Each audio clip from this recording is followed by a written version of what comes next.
Álex de Iglesia, welcome to Strasbourg. We are showing this week 6 of your films. Do you ever take the time to watch your movies again? No. This is a mess. It's impossible to watch your movie again, because when you make a movie, you watch the movie 100 of times or more or less to do it. To make the post-production, to make the editing. And when you finish the movie, you are totally collapsed. So there's no chance to valorate or to enjoy with the images. You must wait maybe 10 years, 15 years to see the movie like the movie of other person. Like it's a movie for another person who made it a long time ago, and suddenly you discover things, beautiful things and ugly things, and so it's better to don't touch the thing. It's like to go to the past. And can you imagine if you can go to the past and see you in front of your friends and discover the way you do the things, or you speak with your mother? Could be awful. I think could be awful, because maybe there is not like you remember. Yeah, you started your career with Acción Mutante.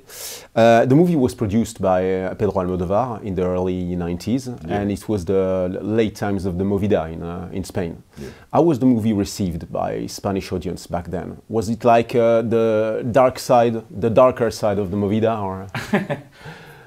Well, some part of people, yes, but I really believe, the movie was really shocked in the moment. It was an underground movie with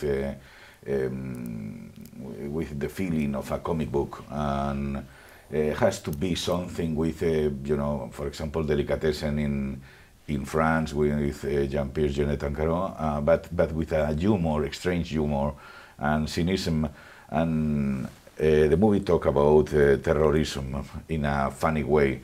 And maybe it was too soon to do it, but I love the movie, and with the time, the people remember the movie with something, maybe something different, and well, I am very proud of it. You can. You are a very. It's weird to say it this way, but you are a very Spanish director. You sometimes incarnate that kind of spirit, and you still did one American movie. You went to do Perdita Durango. Well, it's not really true. I made a Spanish movie in America. Exactly, but which deals with American mythology, like a Bonnie and Clyde story, that kind of thing. Of course, it's true. You felt that was enough? You didn't want to go back there and then do other movies? No, not at all. I always dreaming with come back to USA and make my own movie with my own production company, or maybe to work for the others. But I have no the chance to get the good movie in my hands. I tried, but at the end the projects are impossible, or they choose another filmmaker or whatever. And the truth is, I can really work very well in my country, so I don't make the effort to go. If they call me, okay, let's go, let's do it. But you must call me and you must offer me something that I love more than my own movies. So this is difficult. Well, but we are trying. I don't say no. I would like to work in USA, of course. Just to change. It's like to say, you always eat meat. What do you think about the fish? And you say, well, the fish is good, but I don't like very much. But I suppose, in some moment, I'm gonna eat fish. This week we offered you to introduce one or several of your movies, and I don't know if it's total hazard, but you chose to present Balada Triste tonight. Yeah, because I think it's my best movie. Well, not my best movie. I don't know, not for the audience, but for me, in the aspect I remember the shooting and the way I did it. It's true that for me it's one of the best, because I am very very close to the characters. I am talking about my childhood. I don't know. I have some kind of warm feelings with Balada. Yeah.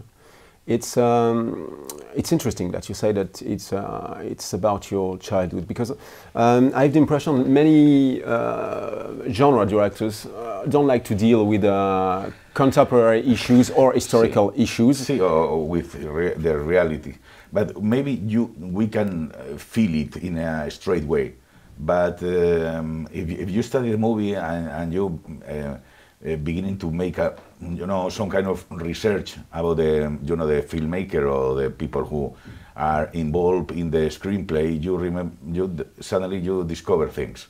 And for example, Toby Hooper or Joe Dante, Steven Spielberg, the people who made fantastic movies in the 80s, I think they are really involved in the story. In the case of, for example, Spielberg, I think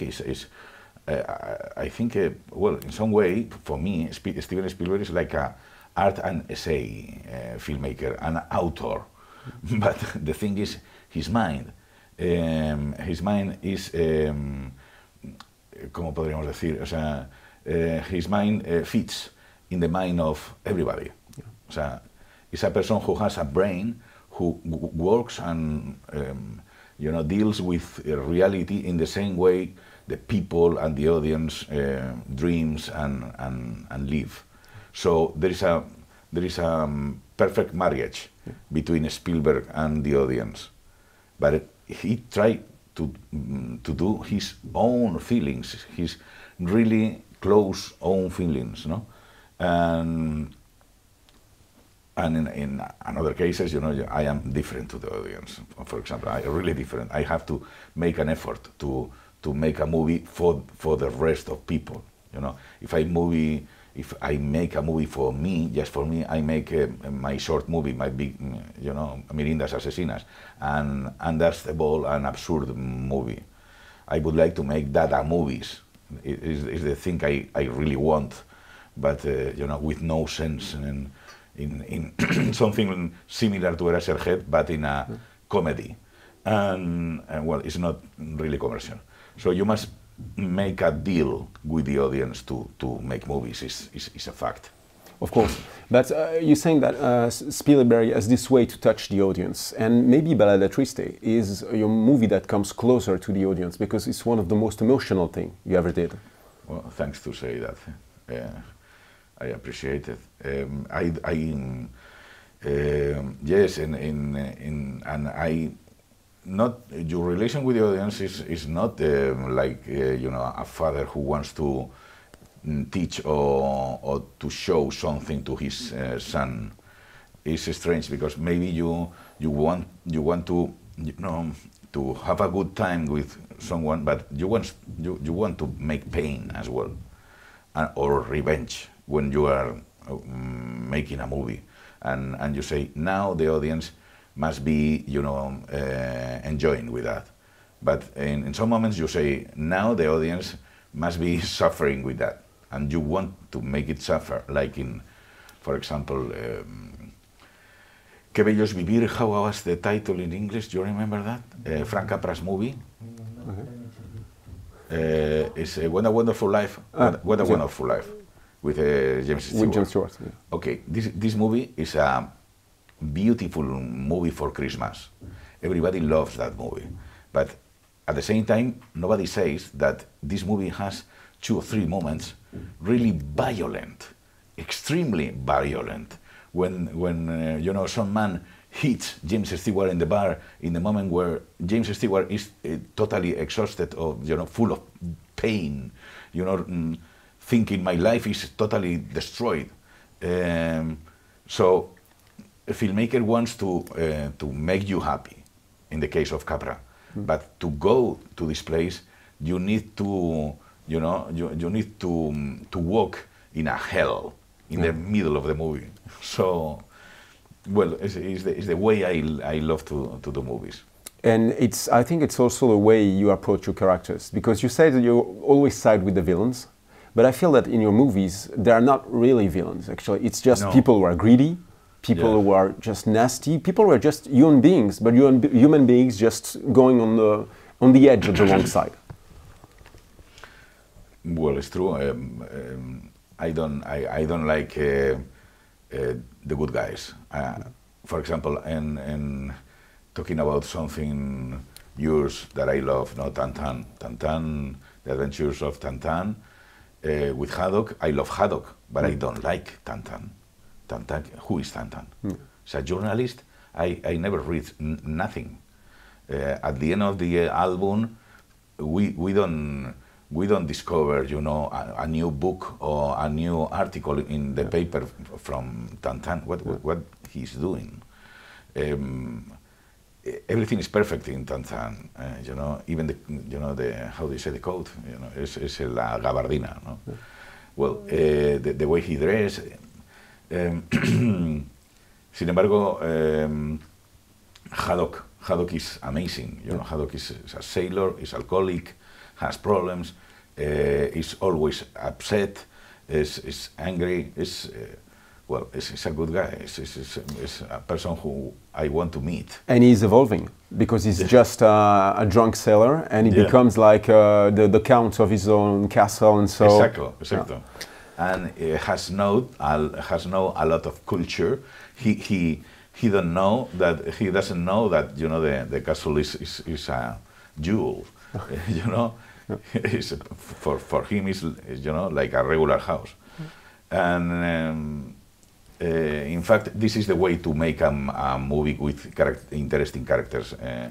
Try to make it real with the chance you have in the script, and try to do it, you know, always irregular, strange, you know, envy, jealous, the things I love, because at the end you love the person who say what they have in mind. You know, a beautiful person is a person who lies, basically. So, this kind of person you met, that everything is okay always, this guy is lying. Well, maybe he's a well-educated man who try to don't be upset all the time, okay. But when you feel that I don't know this guy because he's always happy, it's something I am very worried about. I prefer the people who say, hey, fuck, you know, I want to do that and I have no time now, and I hate you because I envy you, or what the fuck happens with your wife? I don't know, some things like that. I know you really like Hitchcock, and it's the same. I mean, James Stewart in Vertigo, he's a totally psychotic character. In Rear Window, he's a voyeur. It's even in good characters, not only in the villains, you need the edge. He's not a good guy. It's an amazing movie where suddenly Hitchcock put a character who is a voyeur, is a sad man, is not agree with anything, has a friend called Mitch, you know, the blonde, and he, you know, Mitch seems to be in love with James Stewart, and he pushes her away. James Stewart putting away always.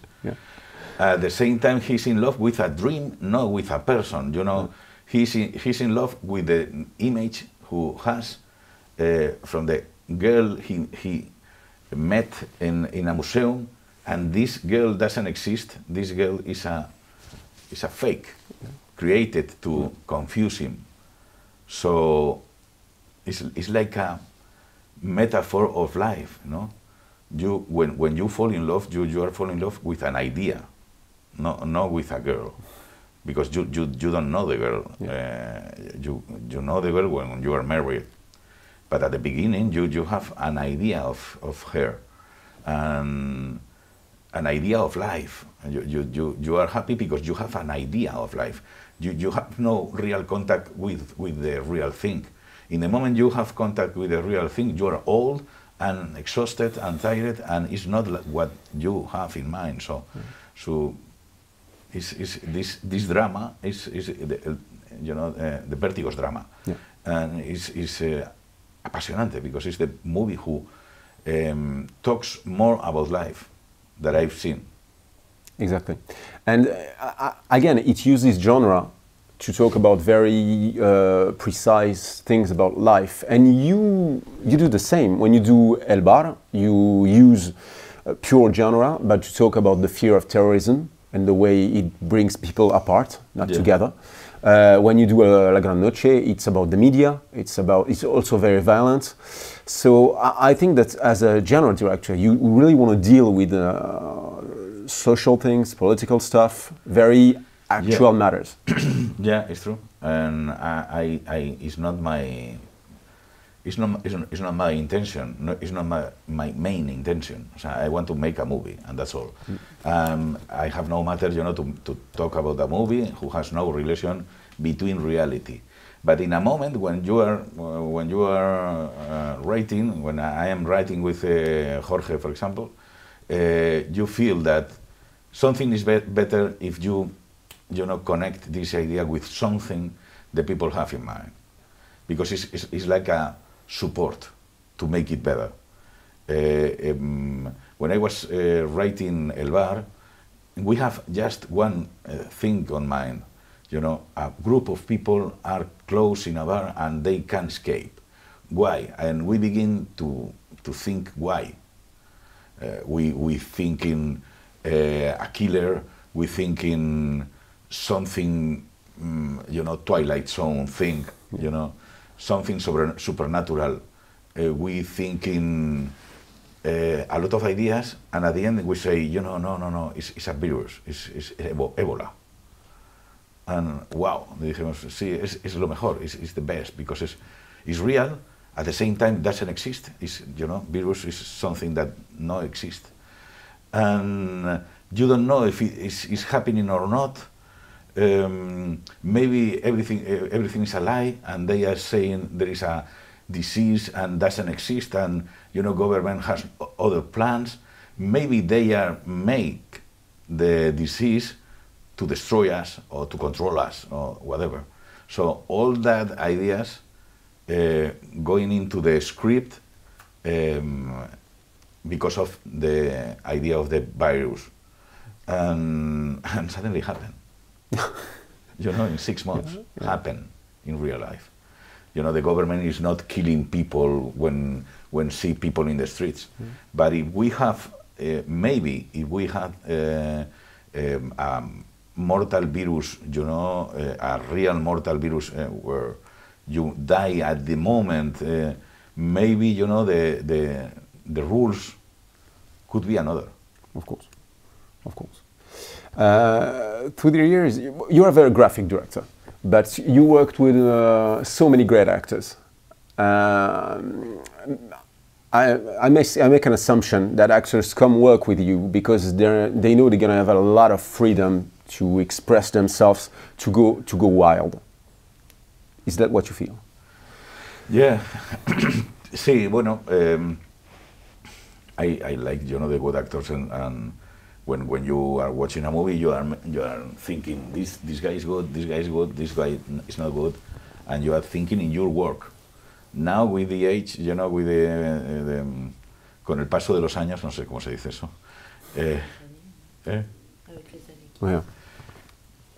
Con el paso de los años, pues, voy a hablar un poco español. Con el paso de los años descubres que ya no estás viendo cine, sino que estás viendo un casting, por ejemplo, o estás viendo una película y estás viendo cómo se mueve la cámara. Y al mismo tiempo estás pensando cómo han construido el guión. Y por último estás pensando, ahora que conozco la película, ¿por qué la han vendido así? Entonces es horroroso porque ya no ves cine, ya estás trabajando. Oui, maintenant, en fait, je me rends compte qu'à chaque fois que je vois un film, et mes films, je vois pas le film, je vois le casting, je vois les mouvements de caméra, je vois comment j'ai écrit le scénario, et une fois qu'il sort, je me demande pourquoi ils l'ont vendu comme ça, en fait. Des formations professionnelles.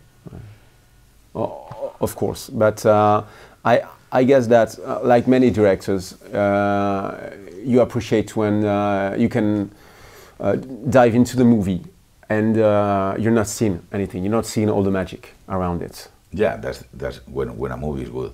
Yeah, exactly. when a movie is good. You know, for example, there's a lot of filmmakers. Well, not a lot, but there is filmmakers that you can make a search about the movie because they block the movie. I don't know how. For example, Howard Hawks in Frontline is the título. No. Frontline, c'est le Mans. No, it's Primera Plana. A movie with Gary Grant about Journalist. Okay, Bring It Up Baby. Next one. La Dame du Vendredi, Friday's Girl. Is it this one?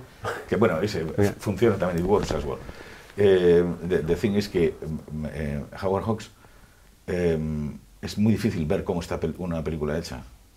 It's really difficult to see how it works because it's so fast. And you don't feel the movement of the camera. If you're watching a Hitchcock movie, you say, you see a shot, you say it's Hitchcock. I don't know how, but in the beginning in the movie, boom, you know, Marnie, the station, you say, wow, Hitchcock. But it's not, I think this is not good, because it's like to have sex with a filmmaker close to you.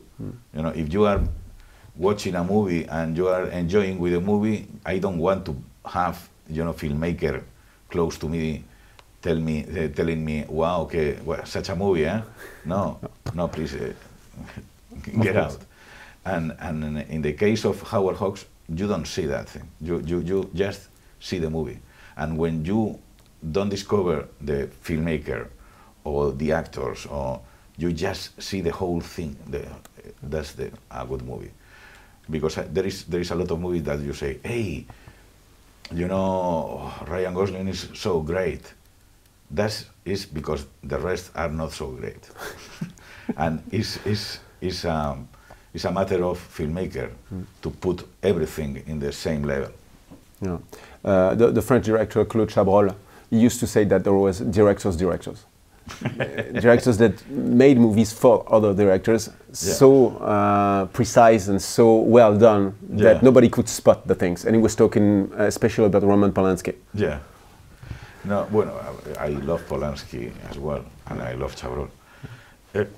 But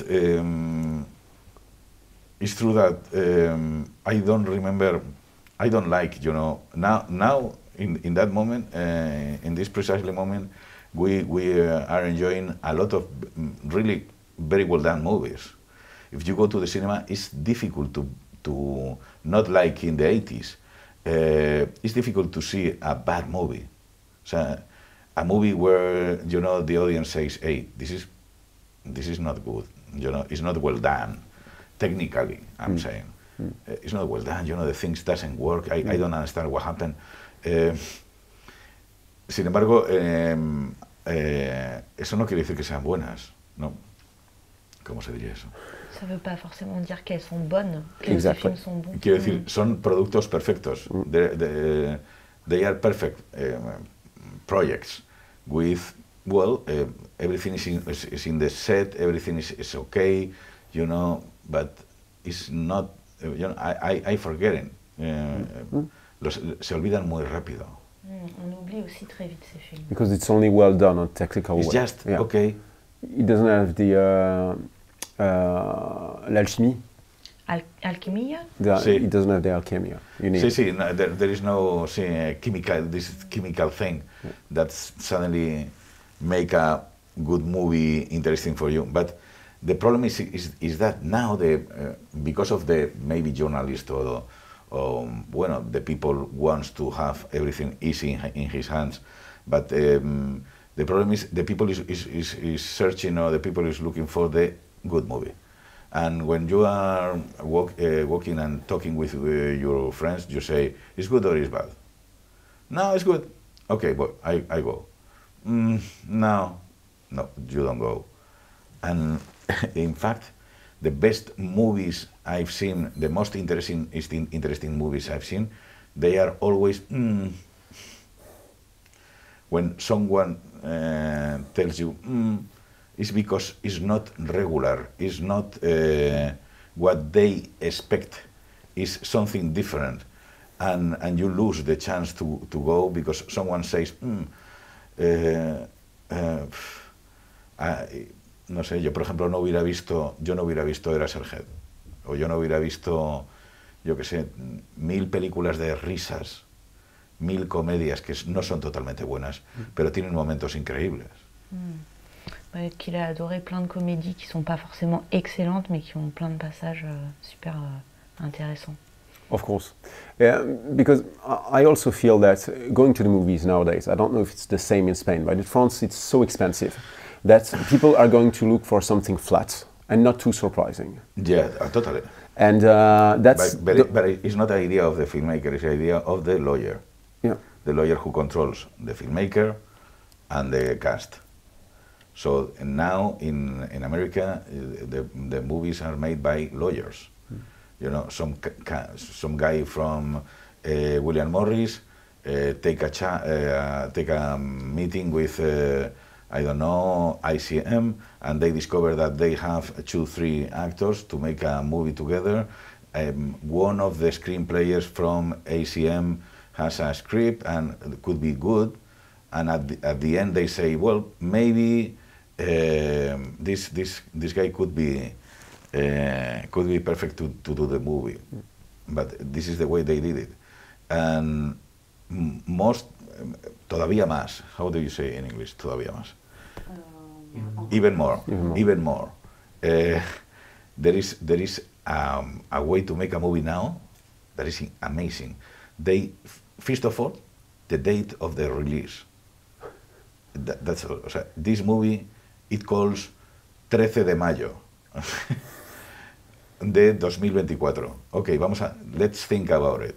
13 de mayo, it's close to summer, so it's gonna be a comedy maybe, or if the movie is in summer, better horror, because horror works very well on summer. I don't know why, but happens. So let's make a horror movie on summer in these dates. Who is available? Where can we shoot? With who? With who? And at the end, they made the movie por una fecha. Oui, ça se détermine suivant la date. It's marketing. It's not cinema. Yeah, but it's the way they did it now. Yeah, and I think as a festival, it's our job to bring to the audience movies with edges, movies that are disturbing, movies that people are not expecting in a way. Totally, absolutely. Un festival, yo creo que como este o como Sitges, ¿no? Un festival tiene que reunir películas que diga sobre todo, si no la ven aquí, no la ven. Un festival comme celui-ci au Sitges, ça doit montrer des œuvres. Si on ne les voyait pas ici, on ne les verrait pas ailleurs. Y la mejor de todas esas, la mejor película de todas esas que se van a morir si no son por el festival, la mejor de todas esas va a tener éxito y va a ser vista por el público. Et les meilleurs de ces films vont forcément avoir un grand succès auprès du public, et sinon ils mourraient en fait. Enfin, ils n'auraient pas le même retentissement. O sea, es una labor fundamental ahora más que nunca, ¿no? Antes el box office no era tan terrible, pero es que ahora es directamente, ya te digo, el producto de laboratorio de un grupo de abogados. C'est pour ça que les festivals ont un rôle plus important que jamais, et aujourd'hui le box office il est encore plus cruel qu'avant. Comme on l'a dit, il est déterminé par les avocats et les commerciaux. Yes. And can we have a word about Spanish audience? I've always been fascinated by the fact that in France, to be a success, a movie has to be a comedy. And in Spain, good comedies, some, yeah. And in Spain, I don't know if it's still the case, but a few years ago, fantastic films could be huge hits. Sí. And where does it come from? Is the Spanish audience more inclined to? It's a question of waves, I think, because in one moment Spain was the place to make comedies. In a moment where Almodóvar did Women of a Verge of Breakdown, in that moment everybody says, hey, we want to make comedies as well, because it was a real success. And for example, Fernando Trueba made a movie really successful with a comedy, and he won the Oscar. And well, it was the time of the comedies. And in one moment I think the people was exhausted and begins to watch, you know, the people who be in Sitges, for example. No?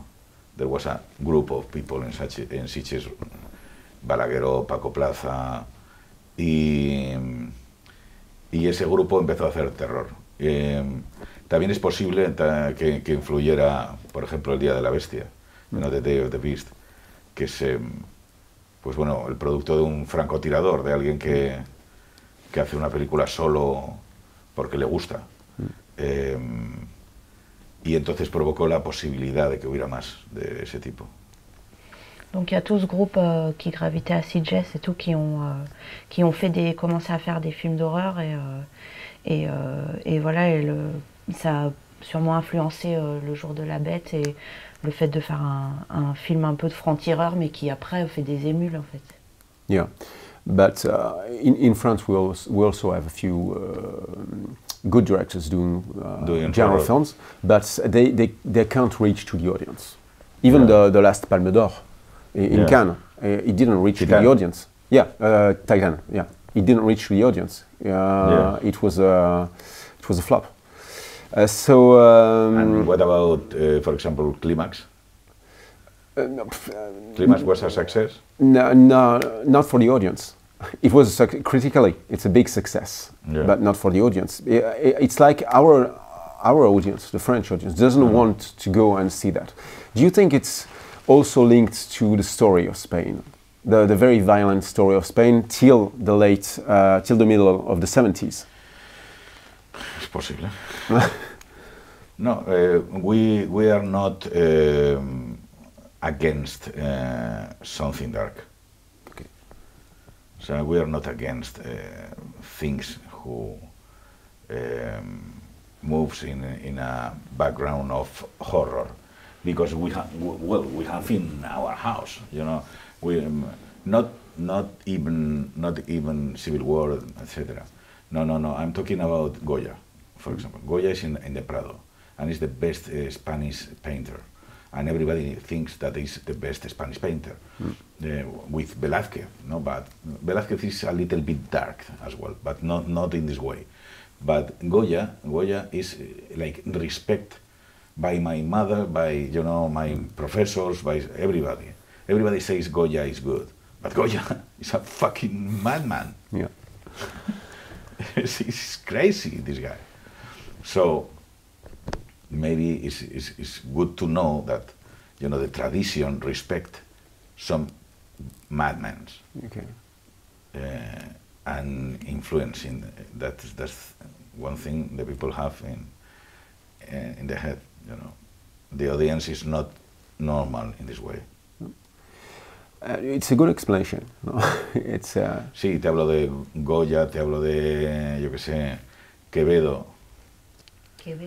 Quevedo is a writer. He's a writer, you know, from the 18th century, and it's like, you know, the professor says, hey, you must read Quevedo. But Quevedo has a poem about a fart. Quevedo is totally mad.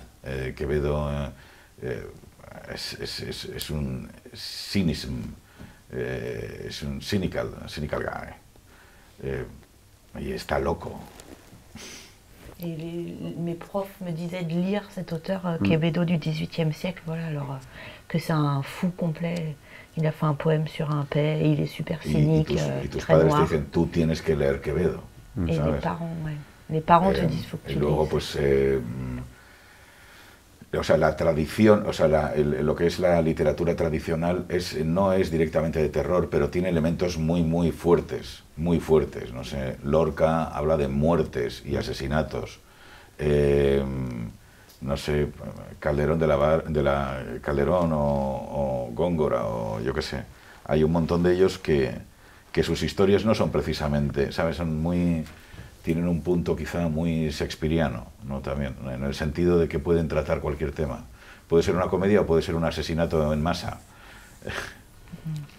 Oui, on a toute une tradition littéraire qui n'est pas franchement des livres d'horreur, quoi, mais où il y a des morts, des assassinats, Lorca, Calderón, Góngora, et il y a ce côté shakespearien en fait, qui il pourrait traiter n'importe quel thème, ça pourrait être aussi bien des comédies que des choses très sombres.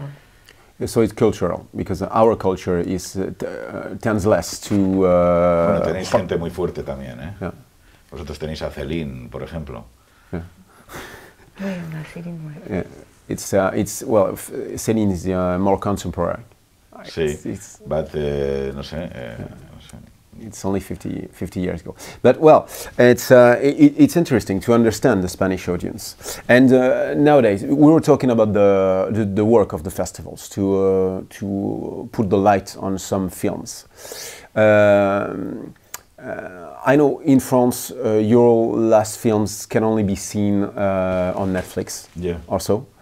And Netflix tends also to give out so many films and not allow the darkest ones to be really seen in good conditions. Yeah. How do you feel about that? That some of your movies cannot be seen by audiences in theaters? Well, it's a matter of time. We have Netflix, of course, we have HBO, we have... but in Spain we have a beautiful thing called filming. It's like Criterion in USA. It's a place where you can be... you can watch classics. And suddenly, you know, the web is going to be more, digamos, diverse. You have now, you know, big places where everything you can find everything, because the people doesn't want to click a lot. They want to make like that and see the movie. Yeah. That's the reason Netflix win. But with the time, it's going to appear, you know, I think it's going to appear a new platform with horror, or with comedy, or a platform with French comedy, a platform with horror movies of the 60s, because there's a lot of material. There's a big amount of material that is disappearing in the big platforms. They don't want black and white movies. They don't want a lot of movies that disappear in this moment, because nobody wants to put it in his platform. But when the people will be exhausted of that, tired, you know, to see the same thing all the time, they going to need something specific, and there will be. For example, and it's a good chance for the festivals, because you must have a big platform to see movies. You need a platform to see movies. You know, I want to watch the movies that presents with the taste of the people who choose movies in the Strasbourg Film Festival, and I see all your movies, and I can watch the movies. But still, we are losing the social part of the experience. I've seen El Bar in Berlin a few years ago in a crowded screening room, and people were screaming, people were reacting to the movie, and that's what we try and do here. But I think that ultimately we tend to lose that kind of experience. Yeah. We are losing society. That's the thing. The people are close in his house, and somebody wants to have the people close in the house. I really believe that this is an industrial and economic decision. And cinema disappeared because of that. Same thing, circus, or I don't know, big concerts. What can we do with that? I don't know. There is an idea for that. You know, it's not gonna be the same, because, you know, I don't know if we can forget the mask and forget the restrictions, sanitary restrictions, or healthy restrictions. I don't know. I have no solution, and it's true that the cinema lost one beautiful part. That is the reaction of the people who has close to you. I remember to watch Jaws, you know, the Spielberg movie, and I was alone in a bloody screening with a bunch of people, you know, millions of people. When in the release in Bilbao, a big theater like the old ones, you know, crowded, and it was an experience. I have no people to, you know, I have no people close to share my feelings, and it was better because I was surrounded by people who say "wow," and you know, the yelling and the shouting was stronger because I can, you know, take the person or you know, to be close to the people, no? Because I was alone, and maybe I was I don't know 7 years old, something like that. And I remember the experience, one of my best experiences in cinema ever. And now I don't know if it's possible to recover that. And still, you are one of the directors who do movies that deserve this, actually, because your movies are very intense and they grow in intensity. Sí. So they should be seen that way. Well, I think so. But the problem is now the production is really weak, and then after the confinamiento, how do you say confinamiento? Confinamiento. After that, production companies are still dying in Spain and the rest in Europe. So to have the chance to make the movie and put it in a platform is okay for me, because it's really okay for me, because at the end you have the movie. But you know, to cry for the dying of cinema and don't do nothing is not the solution. And that's why we try to keep on with the festivals. Yeah.